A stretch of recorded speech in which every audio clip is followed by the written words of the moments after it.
Hi, everyone. You are listening to Play Now, Play for Life, a podcast for music educators. I'm your host, Aaron Hansen, former music teacher of 29 years and now a part of the West Music team. Every episode, we sit down and chat with experts in music education to learn about their tricks of the trade and other topics in music education. And today we're talking with Patty Bourne and Melissa Blum, who are both experts with world music drumming, and that will be our topic. So, welcome, Patty, and welcome, Melissa. So, let's just dive right in. So, first of all, can we talk a little bit before world music drumming came into your lives about your own musical journeys? We like to learn a little bit just about you and what your musical journey was up to that point and that kind of thing. And then maybe also towards the end about your first interactions with world music drumming, just initial, that kind of thing. So, Patty, would you like to go first? I'd love to talk first. Thank you. So my early musical journey was pretty typical of my generation. It was band, choir, orchestra for me, and that's I saw myself and saw my future as being on a podium with a baton in hand, and every single student being extraordinarily perfect in every way. Um, Went to a traditional 4 year public university, got the Bachelor of Music Education, started my teaching career as an elementary music teacher, which was in and of itself a big surprise to me. Um, Ended up pursuing post bachelor's degrees, always with the idea of the classical, typical music education, the notation, the ability to perform at high levels, even with younger kids.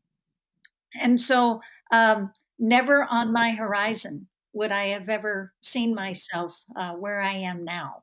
But it was a very traditional route. Well, we're kindred spirits because I didn't see myself where I would be now.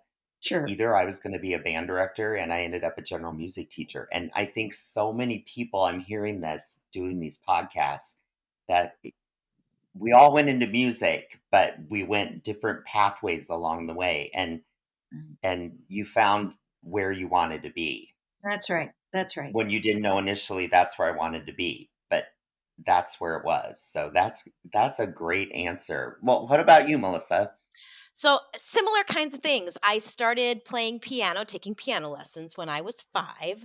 And I would walk up the street with my sister to our piano teacher's home, take our piano lessons. And I played piano and studied with this same teacher for probably 3 or 4 years, and then moved to a new piano teacher. And within around the first or second lesson, she discovered a little secret that I had going, which was that when it was time to play a new piece, I would say to the teacher, "Can you play it for me so I know what it sounds like?" And then I would learn the whole thing by ear without her having any idea that I'd really never learned to read music at all. So then I went through a period of time with this new teacher who decided she was going to make me learn to read music, and she was going to not let me hear things before I started to play them. And my sister would play for Elise, and everyone would say, "Oh my gosh, I remember when I first heard that." And she would give me something also by Beethoven, but it wouldn't be anything that anyone had ever heard of. And so then people would say, like politely, "Oh, that sounds nice, Melissa," because I didn't get to play any of the things everyone knew because she didn't want me to have heard it anywhere else.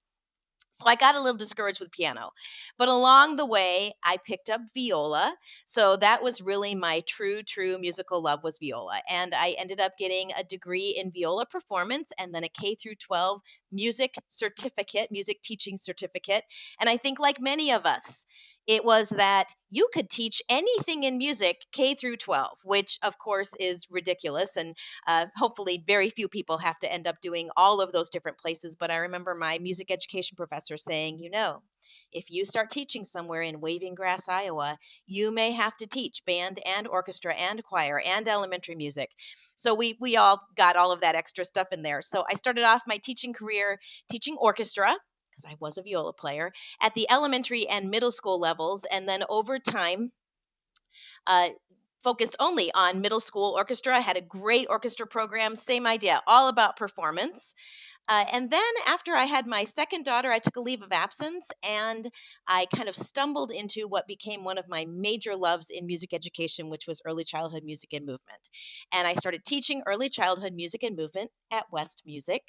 I did that for about 5 years. And in the meantime, Robin Walenta and Steve West would regularly pop into my classroom and say, "Don't you want to do more with West Music other than just teaching early childhood music and movement?" And I would say, "Oh no, this is great. I love doing this. My kids were little, etc." And when my younger daughter was in kindergarten, kind of all of the sudden, for a variety of circumstances, I discovered I needed a full-time job. And I walked into Robin's office and I said, "You've been trying for a long time. Today is the day." And this answer moves right into the rest of this question because as I sat down with her, she said, "I have a lot of things that I want you to do. I have so many ideas, but here's the first one." And she picked up the original edition of World Music Drumming. And she said, "I don't have anyone on my staff who is an expert in this area. So I need that to be you." So I started reading that book and I started doing some ensemble things around the local area. And the following summer, this was in summer of 2004, I went to my first world music drumming workshop with Will Schmid and his teaching staff in Wisconsin. Wow, that's a good story. Patty, what was your first experience with world music drumming? Boy, my first experience was being at a conference where Will Schmidt was telling us about this brand new curriculum. And as an elementary music teacher, I knew that a lot of I was restricting what my students could do because I was so hell bent on them being able to read music and being able to process and make music through notation that I felt like there's something missing in my instruction. And I'd done ORF workshops and Kodai and et cetera. And I went to that workshop that Will presented, and I my jaw dropped, and I was just like, this is exactly what I was looking for." And so the following summer, which was 1999, I went to my first workshop in Wisconsin, and we were at a church camp, and I was with 86 people in my first level 1 class, and I just kept coming. I knew that this was going to be a pathway that my students would engage at extraordinary levels in music making, and I just couldn't get enough of it. So it's been a wonderful time with this curriculum. I think it's kind of one of those things. I mean, whether it's world music drumming or ORF levels or Kodai levels, it's like just get that first bite Mhm. because once you get that first bite, you want more. You're going as a teacher. Okay, yeah, this is what I need, so I need more, and keep going. Um, okay, Patty, can you share a little bit more? Well, I'd like two things actually. I'm going off script a little bit. Can you share a little bit more about the history of the world music drumming program as it's developed, but then also go a little bit into the actual curriculum and the principles of the curriculum? So that's kind of a big question. And Melissa might jump in too, but Okay, I'll take the first half, and then I might pass it off to my colleague for the second half. Um, World music drumming came about as a result of Will Schmidt looking around and seeing that a majority of students, particularly at the middle school level, only had restricted options. If they were not interested and if they'd not already invested and committed to continuing music as junior high students, then um, they quit and rarely came back in. He also saw that the complexity of education was changing in the United States. People were beginning to embrace the idea of what was called multicultural music education. And we were suddenly being made aware at a rapid pace of music existing outside of the Western canon. And so during his doctoral studies, he worked with a Ghanaian master drummer and caught the bug and was immediately taken with the potential that this would have, particularly for students who had become disengaged with being music makers and being in a musical community after elementary. And so, with the assistance of his mentor there in his doctoral program, plus the arrival of Soa Mensah, a Ghanaian master drummer who settled in Minnesota, he began to play around with the idea of a curriculum that would parallel the theoretical principles of West African, Caribbean, and Latin drumming, which is based so much on the collaboration between players and the idea of the oral and observation based learning path. And so, with the guidance of SOA and with tremendous support from folks like the Remo Corporation, and the fact that Will was a mover and shaker amongst the national music educators scene, he began to put together a rough curriculum that was based on sequential lessons that culminated at the end with a unit based ensemble. He contacted through connections with the national music education scene. He contacted a wide swath of people who were teaching general music or had access to middle school students who were interested in trying out this new curriculum, a pilot curriculum. And so in 1997, the pilot took place. All of the teachers who were part of this pilot were invited to provide feedback, to provide ideas, to provide things that their students really hooked into, and things that were not as successful. And Will went back to the drawing board, and it the curriculum was revised. Hal Leonard Publishing picked it up. They'd been active with Will through his guitar series for years, and so they knew they had a winner in terms of an author, and they went into production.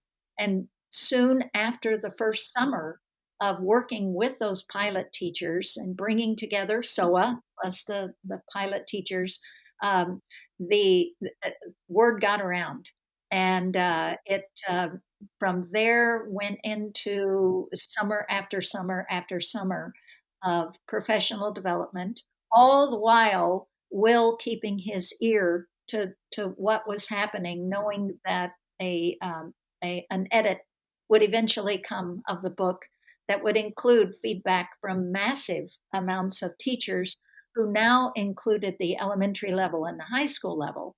So he began to realize that this curriculum was not a restrictive one, it was an accessible one and had the potential to be adapted to very, very young children through senior citizens.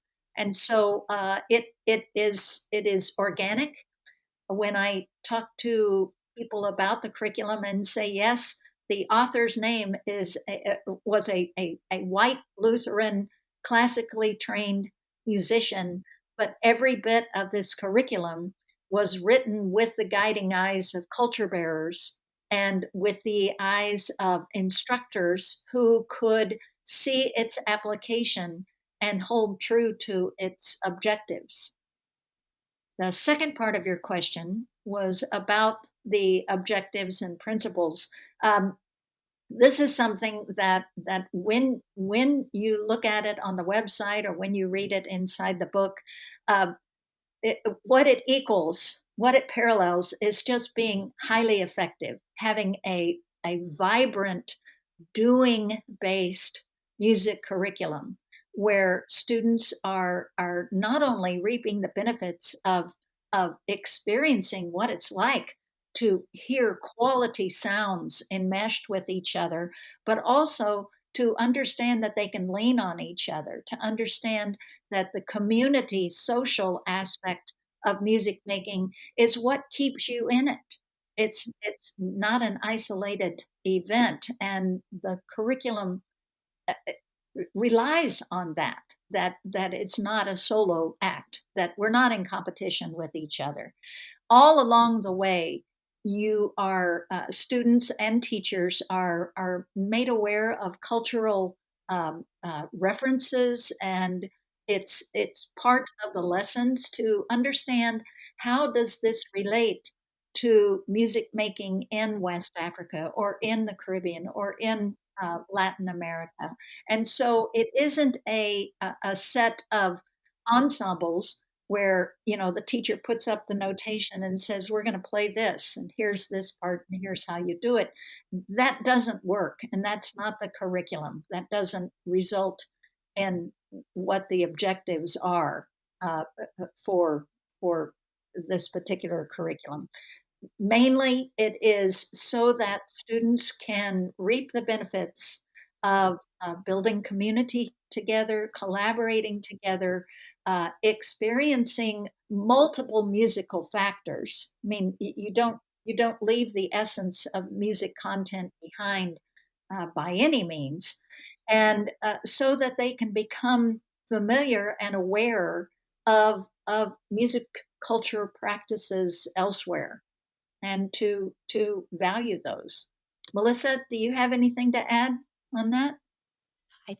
Obviously, everything that Patty said, absolutely. I think one of the things I will say often about world music drumming is it's a perfect metaphor for community. Yes. It is all about how everyone has a part to play. Everyone has an interrelated part with everyone else. And, I shared, I was a viola player. I am a viola player. I love orchestra. I love sitting in an orchestra. But even when you're sitting in an orchestra, though you are part of a whole and you are communicating with the conductor and everyone else, you still have this sort of barrier that happens because there's a music stand and because you have a part and you are really only focused on your part as you listen around and all those things. But when you sit in a drumming ensemble and there's no music stands and everyone is required to listen and watch everyone else in order to make that whole, that metaphor for being part of the community is almost it's just an intangible part of all of it. The other part of this is that Will, saw so many of these different parts of this kind of music that helped people, be better team members, be better listeners, be better communicators. And so he included in the original curriculum 10 keywords. In the updated curriculum, the 20th anniversary edition, I think it's 17 or 18 keywords.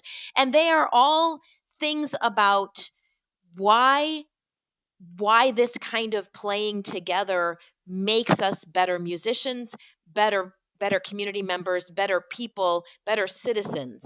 And it's things like respect, listen, teamwork, all the way into musical concepts such as complement, balance, harmony, all of these different things that bring us together and help us understand through the keywords, through playing together, that we are part of a community and we rely on one another, we're responsible for one another, and we have to uphold what we're doing. It really is so inclusive in all of those different ways. And don't we need that in this day and age? I mean, all of those words are so relevant. And so, as a general music teacher, the thing I found with world music drumming, having done level one, it filled this gap in my teaching because we all have tubano drums in our rooms. And I hear teachers say, I don't really know what to do with them. I don't know how to implement that in. And that world music drumming component. And the other thing is with the age levels, Patty, you were saying this, I was going to ask you this, but you kind of said it. This can be littles all the way up to high school students. And I know when I took Melissa's class, she showed things on using them with the little students. And I thought, oh, I wouldn't have ever done that. I would have never done that. And once she demonstrated, it's like, yeah, I can use these with my K1 kids. We can start there and start building, I mean, in an easy way, but it's not just for those fifth and sixth grade students. They can use them all the way through. And that's what I loved about it was like, this goes all the way. And I mean, like you said, Patty, all the way up to high school. I mean, you can do so much with this. It's so powerful. So yeah, those are great answers from both of you. Um, okay. Now, so how did you go from, I'm flipping back and forth, but how did you go from being just a participant in your world music drumming experience to becoming now, because you're both teachers in the world music drumming arena. So, Melissa, do you want to go first on this You one? bet. Absolutely. So, as I said, I work full time for West Music, and I had this amazing opportunity in that learning about world music drumming was part of my job. So I got to follow Will Schmidt around lots of times every summer, as opposed to just being able to go one time in the summer. I would go 4 and 5 and sometimes 6 different workshops in the summer, and so I really was following him all around. I was quite the groupie. And I would get to go to music education conferences where he was presenting. And so I got to know Will very, very well. As with Patty, I mean, once you get the bug for wanting to play this kind of music, you want to play it and learn it and play it and learn it. And I would say I ended up discovering I had two true passions in music education: early childhood music and movement, which is, I started that 25 years ago, and then world music drumming. So in 2008, I had been following Will Schmidt around for 4 or 5 years already. I'd spent a lot of time with him, and we were at a workshop in Ohio, and we got out of the car. We were going somewhere, and he said, I need to tell you something. I had a dream last night that I asked you to create a world music drumming program for pre K through second grade. And then I woke up and thought, that's a great idea. So that's where my journey as a world music drumming faculty person began. That was on a Tuesday during a workshop. And by that Friday, when we were at the airport, I said, okay, well, I think I have a rough idea of what kind of a syllabus I might be able to do to teach teachers how to have world music drumming for pre K through second grade. And I gave them sort of a rough idea of what I thought I could do in a workshop. And certainly it has changed over time since then. But that basic idea, the tenets that I wanted to do, have remained. So my arena to teach in the world music drumming workshops is called Drumming Up the Fun, and it is specifically about adapting world music drumming concepts, world music drumming ensembles, and the instruments and playing techniques for pre-K through second grade.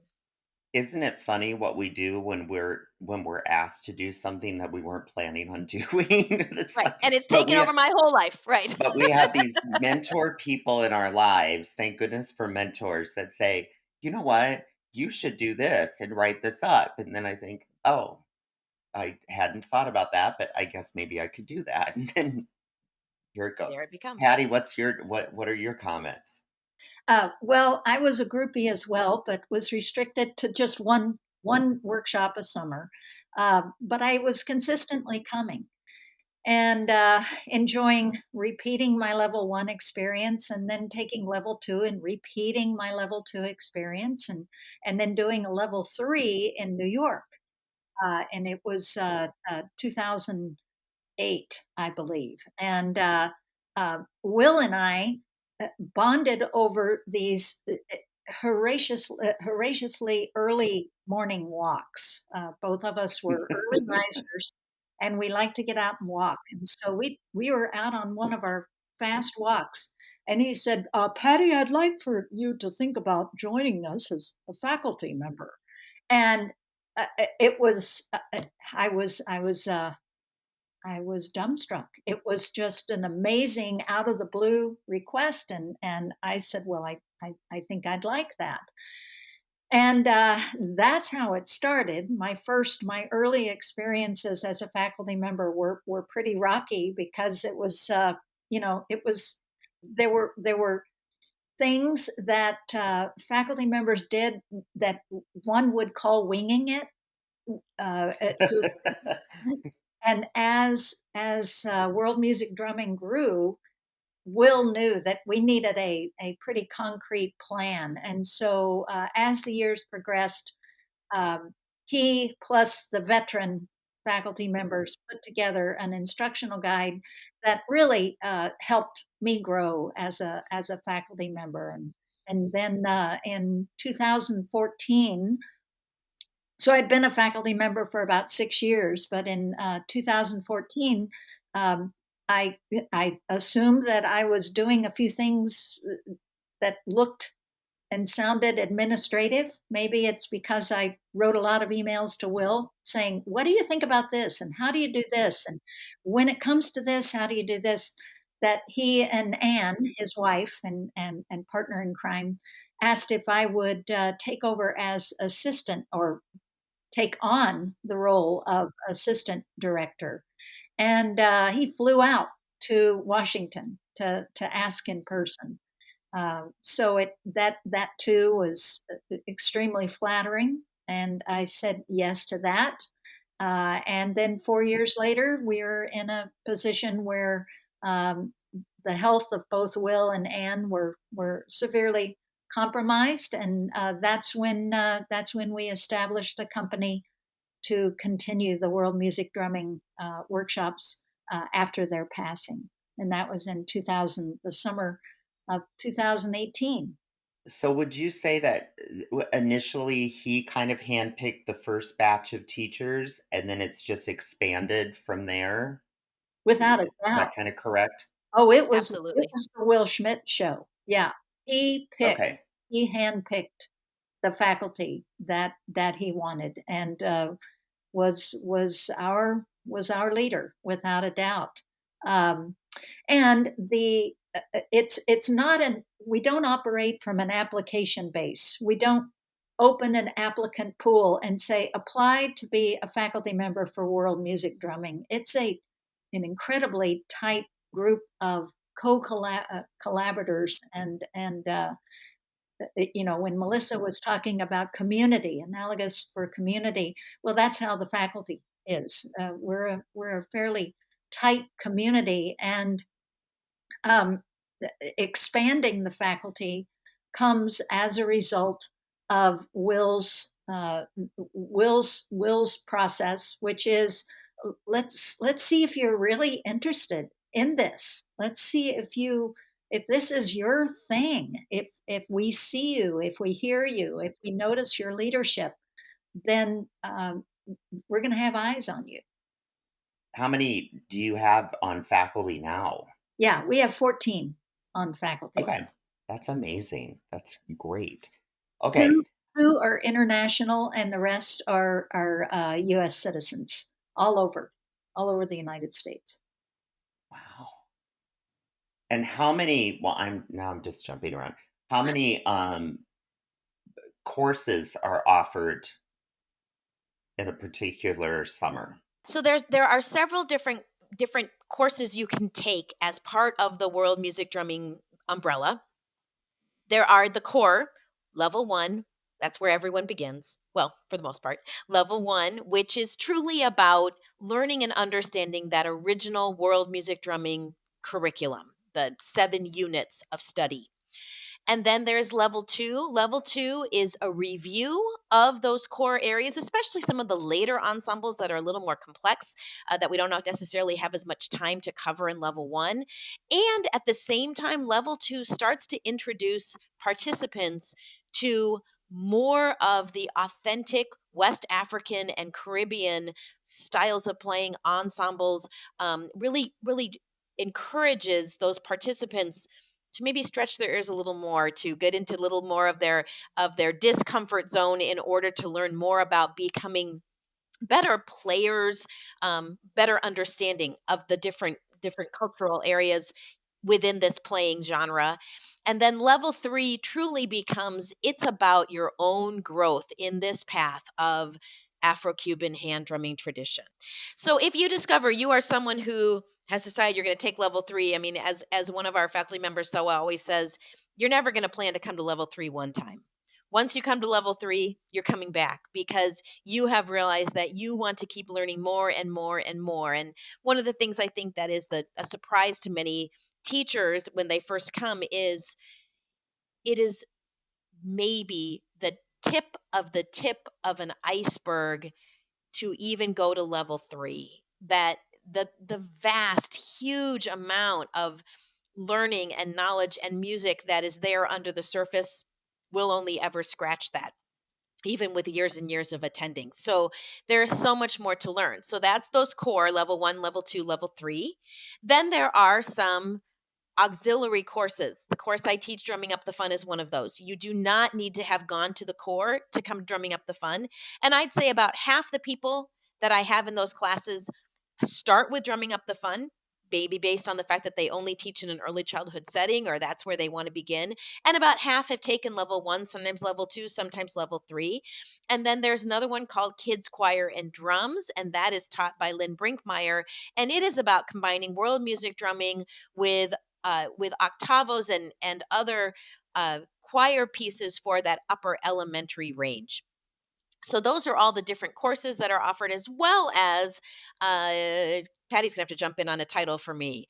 Yeah, we've got our two international teachers are both South American, and their specialty is Brazilian music, and so they teach a class called Festival Brazil, which is a course that introduces the various musical genre of South America, Brazil, Peru, etc. And it does so through the lens of the approach that world music drumming does, which is the community, the collaboration, the relying on each other for ensemble experiences. So with all of those, level 1 is offered at every site.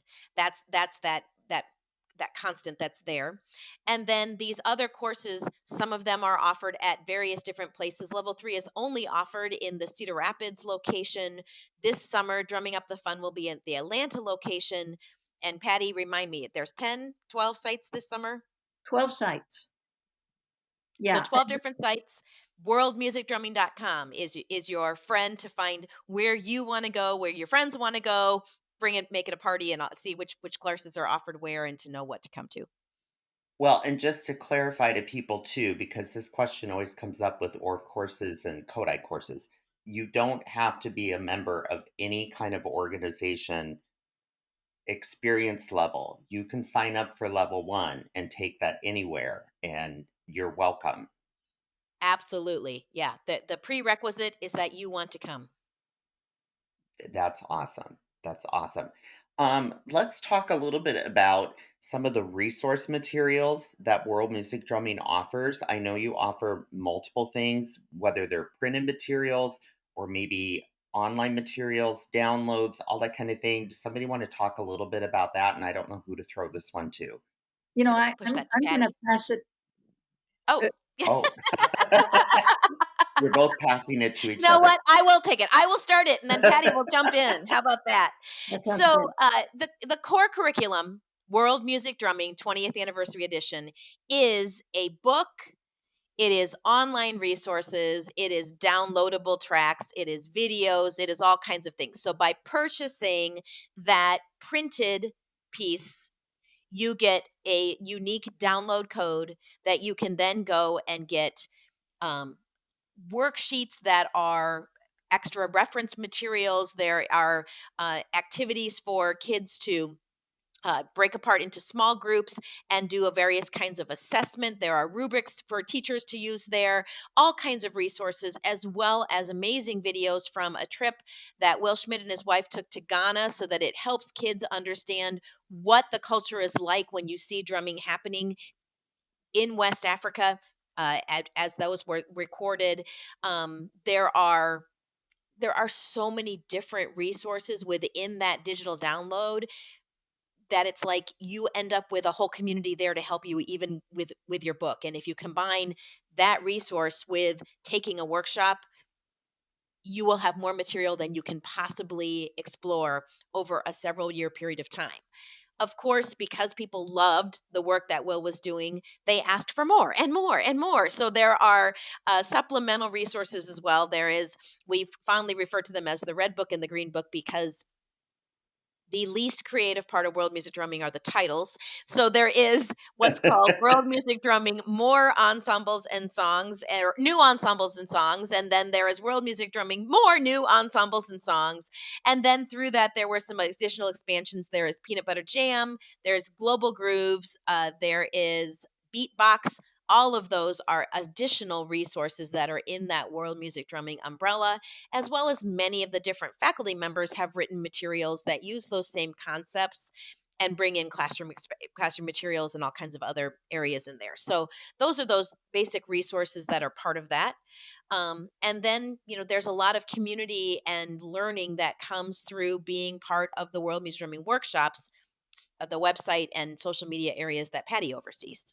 Yeah, we through our website we have a drop down menu that is resources and things like a video of how to tune the drums, how to access grants, how to solicit professional development funds, how to speak to your constituents about the value of this particular program, um, a list of play along songs that has been contributed and needs updating because we're always learning of great new tunes out there for folks to use the ensembles to play along with.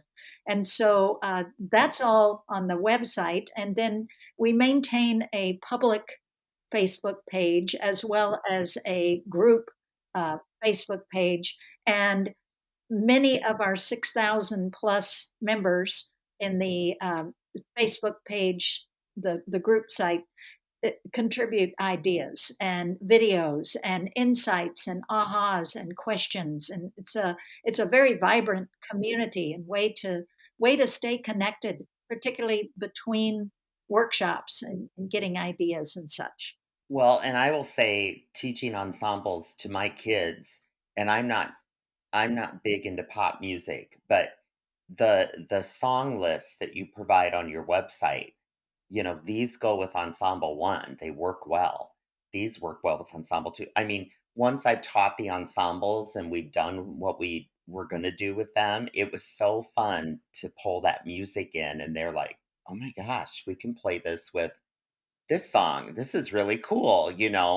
And it just gives it another little vein that you can use to hook again, and they You know, think it's great. I was at a conference this past weekend, and at a workshop that was not a world music drumming workshop, the people were including a particular song, and someone who took level 1 a few years ago saw me 3 rows back and wheeled around and said, you could use ensemble 1 with this." You sure could. Yeah, you do, because then you start hearing songs, whether you're driving, whatever, and thinking, "Oh, wait a minute. I could this could be ensemble 1. I can hear it. I can hear it." Yeah. Yeah, you do. Oh, that's great. Um, well, so how do you think world music drumming works with other teaching methods like Orff and Kodai? Do you find that they interconnect, or is world music drumming kind of its own thing? I'm just curious your opinions on that. I would say that they connect in all the ways positive. They're unique in that Kodai and Dalcroze and Orff emerge from traditions in Western-based countries, and world music drumming gave birth because Will Schmidt interacted with a Ghanaian master drummer and went, "Holy cow! This is a way for students to be able to continue to make music together." And so um, the basis of Orff and Kodai is sound before symbol, without a doubt. One a little bit longer than others, but with with world music drumming, it is sound. It is based on tone and time, but even more so, the emphasis on teamwork is, I think, elevated above the other methodologies. And of course, you know, there every methodology, every approach has at its core students being able to realize their own musical growth and their own aspirations as music makers. And so, world music drumming joins in that.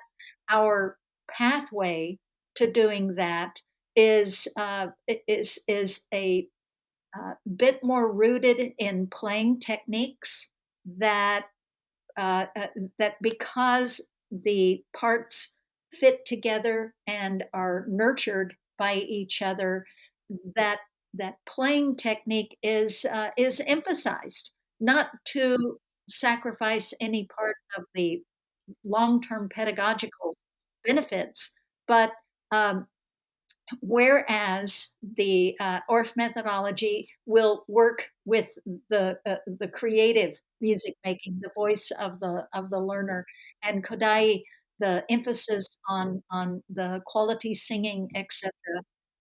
Our direction is, you know, a high tone needs to sound like a high tone, and not because we're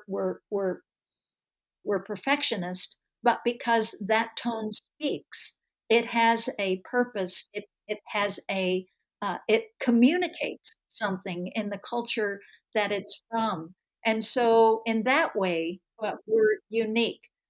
Now, do we have people who are describe themselves as an Orff person, or a Kadai person, or a Dalcroze person, or a name name it person? Come to the workshops, they always go away saying, "This is going to add, contribute to my personal growth as an educator.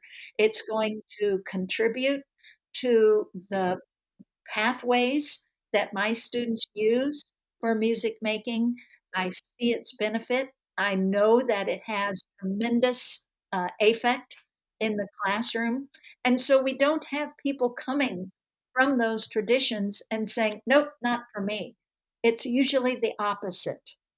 Uh, we attract people who are curious and who understand that there are other ways, other mechanisms for getting kids making quality music together. And so, um, comparable, yes. Unique, yes.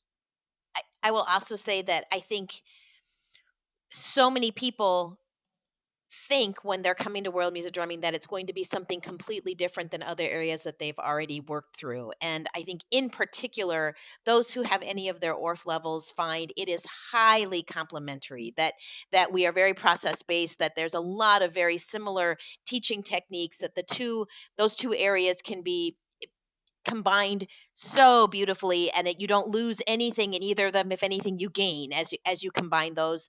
Additionally, so often people who have a Kodai background realize that this is just another way to have some tools in their toolbox to help students be competent makers of music. And again, that they can use so many of the pedagogical areas that they've learned and interfuse what they've done with world music drumming, and again doesn't take away anything they've done.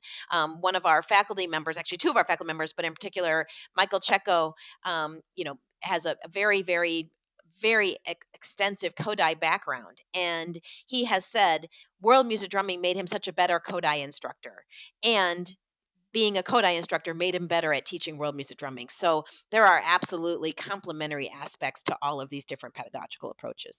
Well, I think everything you both said is very well said, and I would say so much of what world music drumming, in my experience with level one, you're teaching the same concepts as in the other two approaches. You know, call and response, imitation, we're echoing, process. It's all the same type of thing, just in a different format, if you want to say. Um, but yeah, for me, it was just another like pillar of my teaching. Like, cool, this is another way I can do this. And so, yeah, really quickly, because you already talked about this a little bit before, but I don't know who wants to answer this, but could you just give a quick little talk about the various cultures that world music drumming works with? Just one more time. It doesn't have to be super long if you don't want to, but Because Will initially came to this curriculum through West African, particularly Ghanaian drumming, that that that particular approach is used quite a bit, but also Caribbean, Cuban, Afro-Cuban, Latin, and the musical genre, the musical style, the groove is heard throughout uh, the um, uh, the culminating ensembles in the 7 units, but also our faculty who work with our level 2 and level 3 people, Josh Ryan and Mensa. Their expertise is in uh, those particular areas, particularly the Ghanaian drumming of not just SOA's culture group, the Akan of South Africa, but also into the eastern part of Ghana and the northern part of Ghana. He is an incredible educator and um, a tremendous culture bearer for not just his corner of where he grew up, but for the entire region. And then Josh Ryan is a United States educator, lives in Ohio, but has spent his professional life uh, with deep dives into the Cuban music making, particularly Afro-Cuban and Ghanaian traditions. And he um, he reminds us that we are visitors of this music. And even though he has extraordinary insight and skills, he is the one who says we are all humbled uh, by these traditions and have much to learn by them. Our faculty who do the Brazilian music, the Festival Brazil, they're the real deal. And outside of the curriculum, outside of the core curriculum, they bring a part of musical traditions that that truly complement what else has been accessible. So with their addition, we can include the traditions of Brazilian South American music traditions. I think the other thing that is sometimes a surprise to people, or they may have heard smatterings of this but not understood the connection, is that outside of our Western art music that many of us studied as we were younger, all of what we kind of think of as uniquely American music, jazz, blues, rock and roll, even going further before that, ragtime, all of those genres have at their core and as their impetus West African music. Without West African music, we wouldn't have any of those genres that we consider this, uniquely American music. So understanding the role of the African diaspora and where a lot of those different sounds began and then moved over to North America and started so many of those genres, that in and of itself is a really important history and music lesson that can benefit teachers to help their students understand that these kinds of sounds that they hear even today didn't start in a vacuum, that they all have as their root West African drumming ensemble music. yeah, that was very well said because Mhm. it's very true. Um, well, let me ask you to this question because you're master teachers. What would you say to either new teachers or teachers that have never experienced world music drumming in any way, shape, or form? What would you say to them to encourage them to try it, or maybe come take a levels course or any kind of course? I would tell them that I do not know of a single experience that they could take in a week's time that will change more things about how they approach education, how they teach their students, how they themselves experience being a music maker and a musician than by coming to a world music drumming workshop. They are truly life changing. And I've had so many people say to me the only regret they have is that they didn't come sooner. That people who had the good fortune of discovering the workshops early in their teaching career say that it has shaped everything and every way that they approach what they do in their classrooms. They truly do change everything about how you experience music, education, your own self. And they remind us how important it is to be in a discomfort place, an uncomfortable place as a learner, and to move from that into a place of comfort. That's something that our students experience every single day, and it's easy for us to forget that. And the best way to be a better teacher is to start over as a learner in an area that you maybe knew nothing about, and to discover what you can do when you open up your ears, when you take a leap of faith, and when you try something that you haven't tried before. Well, and that's so important, Melissa. I'm so glad you said that because it is so easy for us as music teachers. Yeah, I've had my ORF levels. I'm just going to sit back in this comfort zone. And yep, I can do this all day long, no problem. But am I growing? Am I growing and doing something new and different? And I know when I took my world music drumming level one, I wasn't uncomfortable, but it was still I learned so much in that week, even after teaching for 20 years. It was like, okay, I have so many more things I can do with these drums that I wasn't even realizing.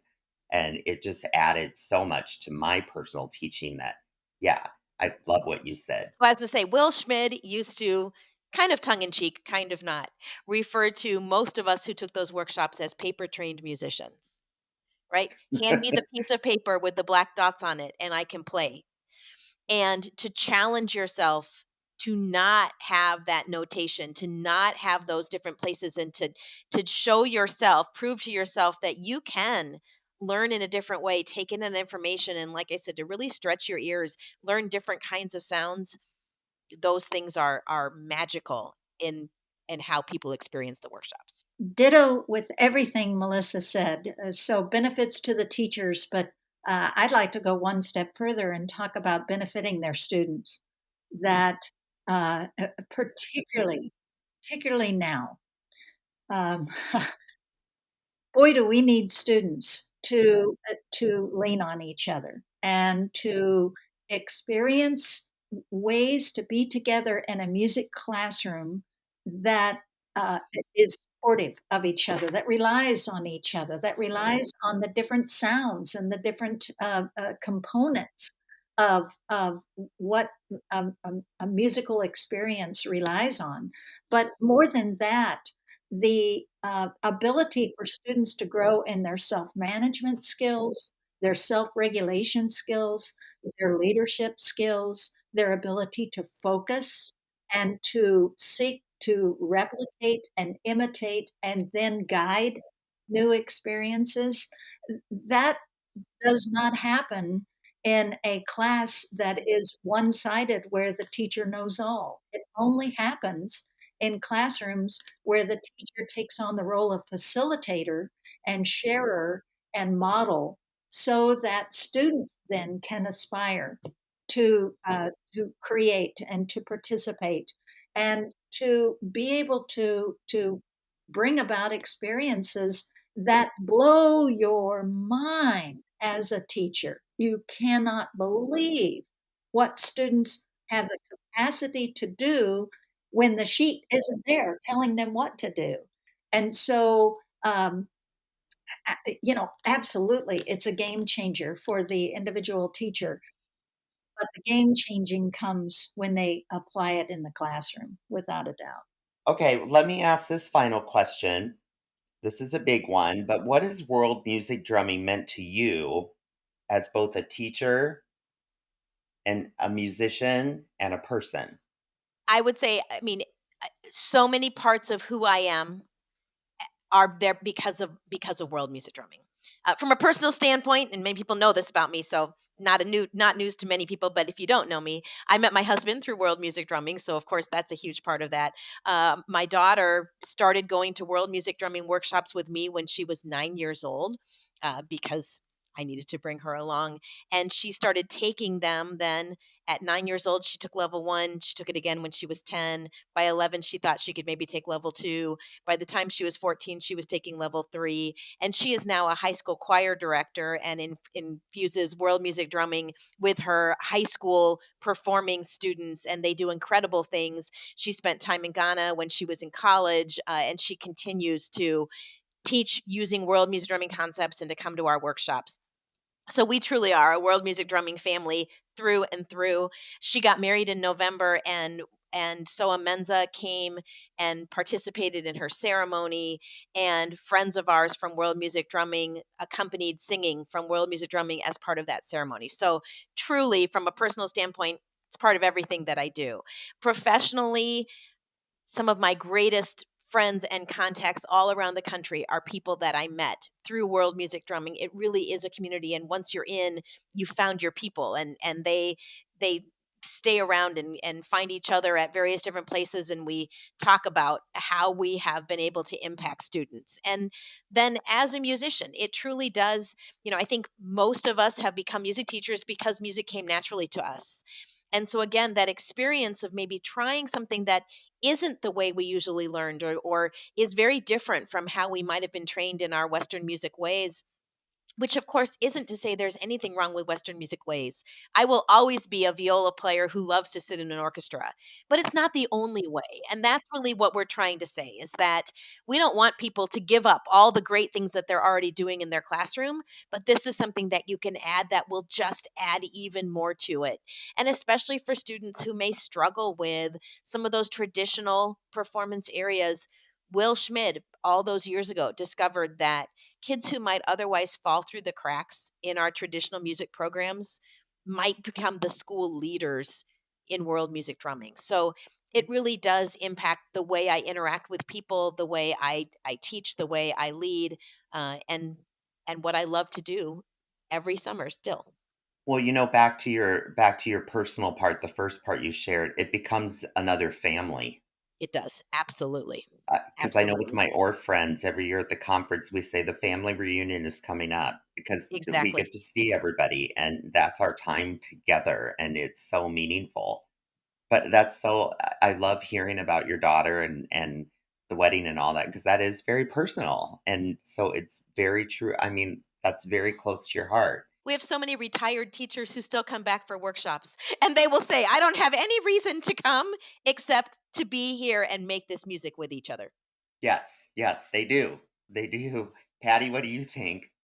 Well, I certainly don't have the personal connection that Melissa does, even though my kids did come and hear culminating events quite a few times as my husband would bring them to pick me up from a workshop. Uh, Professionally, it predetermined the kind of teacher that I would like to learn from and that I would like to become known for. When I hang up my name card on my office door at my school, I would like for students to be able to have described me as someone who paid attention to their learning, who had the the focus on their growth, their own personal investment in growing as people and as musicians. And I would like to have been viewed as someone who truly believed in the opportunity every participant and every learner has in their own growth as a human being, growing into an adult. And I'm not sure that I would have had that vision had I not taken to heart all that world music drumming has brought to me over the past 24 years. Um, I think I have enough of an ego that I would have stayed in the lane of, I'm I know all. I'm pretty much a big deal. I don't think I would have developed the humility and the honor that I have for the learning process and the participation of being together and making this happen together that I do now as a result of being a part of world music drumming. So, while I don't have the personal path that Melissa has, it has affected my personality as a teacher, and I think changed the trajectory of my legacy, if you will. Well, having taken courses with both of you, I can just say that you're both master teachers because I've had experience. I took Drumming Up the Fun with Melissa a few years ago. And then, Patty, I got to be with you a little bit this last summer. I'll probably take level one again this summer just because I didn't get to stay the whole week, but I'll plan to this year. But you are both wonderful teachers. Now, we always end the podcast with our lightning round of questions, and nobody ever knows what I'm going to ask. So there are no wrong answers to any of these questions. They're just for fun. So just We're have fun. ready. We're ready, Aaron. I can't wait. I can't wait. Okay, your first question. I don't care who answers first. What would be your favorite time signature to perform in? Ding, ding, ding, ding, ding, ding, ding. Okay, go. 12/8. Oh. Same. Oh, And you're you'll really, have to come to World Music Drumming to understand why. there's a reason for that. Oh, I love that you both had the same answer. Okay, there's something to that answer. There is Okay, something to that. good enough. All right, your next one. Either or, Beatles or Rolling Stones? Oh, Oh, Beatles. Beatles, you hands both said down. Beatles. I mean, Paul You t- McCartney over Mick Jagger, are you kidding me? Who would have ever looked at? There is no comparison. No, not you two are like, you're the same page. Well, I'll see what you say on this one. Which one would, well, let me ask it this way. Which one would you like to hear performed more often? The gong or the Gonkokwe? Gonkogwe. Goncourt, Patty, you say Gonkokwe as well. You Goncourt. guys are. How about this one? Rain stick or recorder? This is a hard one. I'm gonna go with Rainstick because I would love to see all of the different creative ways someone could play Rainstick. Boy, if you say rain stick played by a fourth grader or recorder played by a fourth grader, it'd be hands down rain stick. If you said rain It'd stick be played by anyone and a recorder played by a master baroque player, yeah, well, that's a very good point. That's a very valid point. Okay, now this one's a little more personal, so you each have to answer separately. A favorite musical memory. mm, Could be anything. I would say one of my favorite musical memories is the first time that I ever uh, got to spend some extra time with Will Schmid, and we it was at a workshop, and we went to one of our faculty members' homes for dinner. And at that time, I was not part of the faculty. I was working for West Music, and I was following Will around. And we went to the home of Hong Lee, who is one of our amazing World Music Drumming faculty members. And she cooked this incredible meal for us. And so we sat there, and I said, Will, you have lived such an amazing life. Who are some of the most amazing musicians that you ever got to spend time with? And Will had this great deep voice, and he said, Well, I was so fortunate in that I got to know so many different people, but I'd have to say the nights when the phone would ring and I'd pick it up and it was Pete Seeger and he'd say, I'll be over in 20 minutes. I knew it was going to be a great night. So I'd have to say that's one of my strongest, maybe not performing a musical thing, but understanding what the world of music can mean for so many of us. That is a great memory. Okay, Patty, what do you have? whew, I can't top that. Uh, there are so many wonderful group memories, but I'm going to keep on the Will Schmidt track. We were teaching in Portland, and we went to a pizza joint, and somebody picked. the Lime in the Coconut as playing on the karaoke or playing on the jukebox. And when Will Schmidt, after Three Bears, stood up and said, "Now let me get this straight. You put the lime in the coconut, it all up."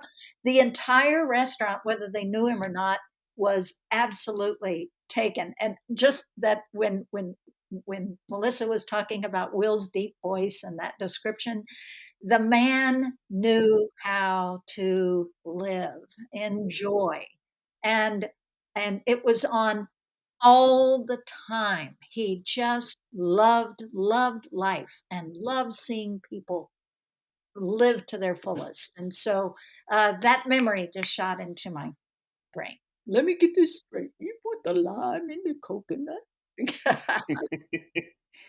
Well, you two ladies are amazing. So I want to thank Melissa and Patty for joining us and thank everyone for listening because this has been the Play Now, Play for Life podcast with Aaron. And if you enjoyed this episode, please consider subscribing and leaving a rating and review. And you can find that at westmusic.com/play now, play for life. And one more time, ladies, where do we find you online? worldmusicdrumming.com, westmusic.com. And then you have a Facebook page. We do. World Music Drumming. Perfect. And we are also on YouTube, Instagram, Facebook, TikTok, and X. And you can find those links in the description. Play Now, Play for Life is a podcast by West Music.